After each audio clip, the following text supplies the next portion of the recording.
Oi, hoje eu vim aqui ler o capítulo de Daniel 6. Só que eu não vou ler ele inteiro, eu vou dar umas simplificadas, umas puladas, porque se eu fosse ler ele inteiro daria muito tempo. Então eu vou começar aqui, ó. O reino foi passado para Dario, o Medo, quando ele contava 66 anos de idade. Então ele resolveu estabelecer o seu reino 120 vice-reis para governarem, com 3 chefes acima deles, entre os quais Daniel se encontrava, para que esses vice-reis se responsabilizassem por eles e para que os interesses do rei fossem salvaguardados. No entanto, por causa do espírito extraordinário que estava com Daniel, ele se destacou dos outros chefes e dos vice-reis que o rei havia considerado encarregados de todo o reino. Os outros chefes e vice-reis tentaram encontrar um motivo para reclamar de Daniel sobre seu desempenho e de suas obrigações, mas eles não encontraram nada para reclamar. Nenhuma falta, ao contrário, ele era tão fiel que nenhum caso de negligência ou má administração pôde ser encontrado. Então os homens disseram: Nós não encontramos nenhum motivo para reclamação contra Daniel, a menos que encontremos algo contra ele em relação à lei de seu Deus. Por isso eles desceram ao encontro do rei e lhe disseram: Rei Dario, viva para sempre. Todos os chefes do reino, bem como os prefeitos e vice-reis, encontravam-se e chegaram ao acordo de que o rei deveria promulgar um decreto fazendo vigorar a seguinte lei: quem fizer um pedido a qualquer deus ou homem durante os próximos 30 dias, com exceção da oração dirigida à sua majestade, deverá ser lançado na cova dos leões. Agora, majestade, promulgue o decreto com a sua assinatura para que não possa ser revogado, como exige a lei dos medos e persas, sendo ela mesmo irrevogável. Assim, o rei Dario assinou e o documento tornou-se lei. Ao descobrir que o documento tinha sido assinado, Daniel foi para casa, no seu quarto, e as janelas estavam abertas em direção a Jerusalém, e ali ele se ajoelhava 3 vezes por dia e orava, agradecendo a seu Deus como sempre fizera. Então aqueles homens se dirigiram a Daniel e o encontraram fazendo pedidos e súplicas diante de seu Deus. Em seguida foram lembrar ao rei do decreto que ele assinara. Sua Majestade não assinou uma lei com uma proibição de se fazerem pedidos a qualquer deus ou homem em 30 dias, com exceção da Sua Majestade, sob pena de ser a pessoa lançada na cova dos leões? O rei respondeu: sim, é verdade. E como requer a lei dos medos e persas, que é irrevogável. Eles responderam ao rei: Daniel, um dos exilados de Judá, não respeitou Sua Majestade nem o decreto assinado. Em vez disso, continuou orando 3 vezes ao dia.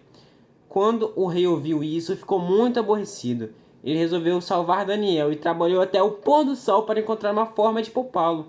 No entanto, os homens dirigiram-se ao rei e lhe disseram: Lembre-se de que a lei dos medos e persas preconiza que nenhum decreto ou lei pode ser revogado. Assim, o rei ordenou que ele fosse lançado na cova dos leões. O rei disse a Daniel: Seu Deus, a quem você sempre serviu, o salvará.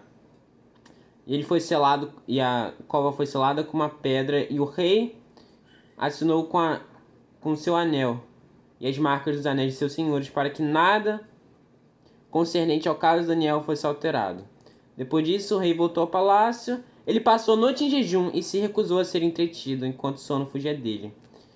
De manhã, ele se levantou, foi para a cova dos leões, e ao se aproximar da cova em que Daniel estava, gritou com uma voz aflita a Daniel: Daniel, servo do Deus vivo, seu Deus a quem você sempre serve, foi capaz de o salvar dos leões? Então Daniel respondeu ao rei: que o rei viva para sempre. Meu Deus enviou seu anjo para fechar a boca dos leões, de modo que eles não me feriram, porque diante dele fui considerado inocente. Também não fiz nada para ofender sua majestade. O rei estava muito alegre e ordenou a retirada de Daniel da cova. Daniel foi tirado da cova, não estava ferido, pois confiou em seu Deus. Em seguida, o rei ordenou que os homens que acusaram Daniel fossem lançados com suas famílias na cova, e os leões os devoraram antes mesmo de chegarem ao fundo da cova. Assim, o rei Dario escreveu outro decreto: que todas as partes do meu reino as pessoas temam e reverenciem o Deus de Daniel, pois ele é o Deus vivo, ele dura para sempre, seu reino nunca será destruído, seu governo durará até o fim. Bom, essa história de Daniel na cova dos leões é muito interessante, porque nós vemos o agir de Deus com aqueles que confiam nele. Porque Daniel Ele era um homem irrepreensível, eles não acharam nada. Isso porque ele estava com Deus. E assim, aqueles homens maus foram e tentaram assassiná-lo. Fizeram o rei colocar aquela lei para que ele, pois eles sabiam que ele era fiel a Deus, fosse morto. Mas olha o que aconteceu. Deus o salvou da boca dos leões. Ele mandou o seu anjo para fechar a boca e nada de mal aconteceu com o seu servo. Pois ele mesmo sabendo do perigo, ele não deixou que o tempo que ele passava com Deus fosse tirado dele.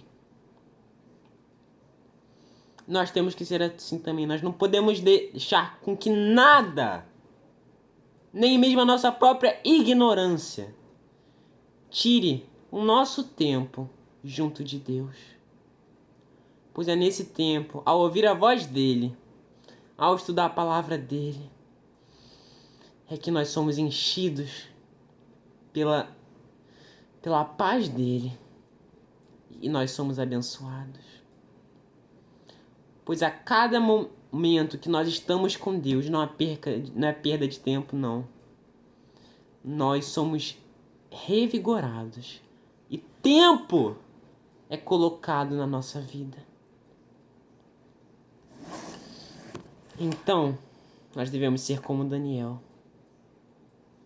Nunca, nem correndo o risco de perder a nossa vida, nos afastar de Deus. Que o nosso tempo com Ele seja sagrado.